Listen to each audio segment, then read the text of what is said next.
మహాభారతంలో భీముడికి 10,000 ఏనుగుల బలం ఎలా వచ్చిందో తెలుసా? సాధారణంగా పాండవులందరిలో భీముడు అత్యంత బలవంతుడు. చిన్నతనంలోనే కౌరవులు, పాండవులు కలిసి యుద్ధ విద్యలు నేర్చుకునేవారు. భీముడు బలాన్ని చూసిన దుర్యోధనుడు భీముడిని చంపాలనుకుంటాడు.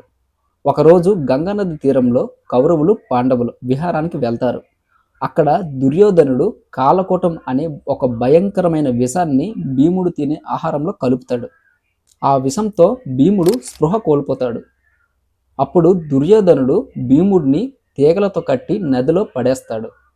నదిలో పడిపోయిన భీముడు నీటి అడుగున ఉన్న నాగలోకానికి చేరుకుంటాడు. అక్కడ ఉన్న విష సర్పాలు భీముడిని కరుస్తాయి. విచిత్రం ఏమిటంటే పాము కరిచినప్పుడు ఆ పాము యొక్క విషం భీముడు తిన్న విషానికి విరుగుడులా పనిచేస్తుంది. అప్పుడు భీముడు స్పృహ నుండి లేస్తాడు. లేచి ఆ పాములన్నింటినీ విదిలించి ఒక్కసారిగా కొట్టడం అయితే మొదలు పెడతాడు. అప్పుడు ఆ పాములన్నీ భయపడి నాగలోకానికి రాజు అయిన వాసుకి దగ్గరికి వెళ్తారు. అప్పుడు భీముడు దగ్గరికి వాసుకి మరియు భీముడు ముత్తాత అయిన ఆర్యకుడు అక్కడికి వస్తారు. ఆర్యకుడు భీముడిని చూసి గుర్తుపట్టి ప్రేమతో కౌగిలించుకుంటాడు. ఇది చూసిన వాసుకి భీముడికి ఏదైనా వరం ఇవ్వాలని అనుకుంటాడు. అప్పుడు ఆర్యకుడు ఇలా అంటాడు, భీముడికి వరం ఇవ్వటం కంటే బలం అనేది ఇవ్వడం మేలు అని చెప్తాడు. నాగలోక రాజైన వాసుకి అనుమతితో రసకుండల అనే ప్రదేశానికి భీముడిని పట్టుకుని వెళ్తారు.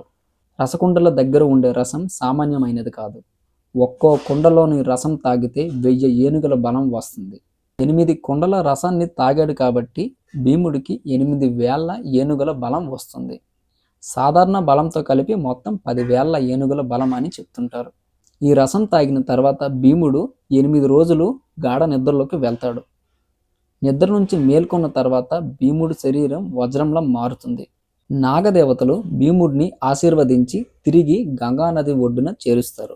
అప్పటిదాకా మామూలు బలంతో ఉన్న భీముడు ఇది జరిగిన తర్వాత ఇంకా శక్తివంతుడిగా మారుతాడు.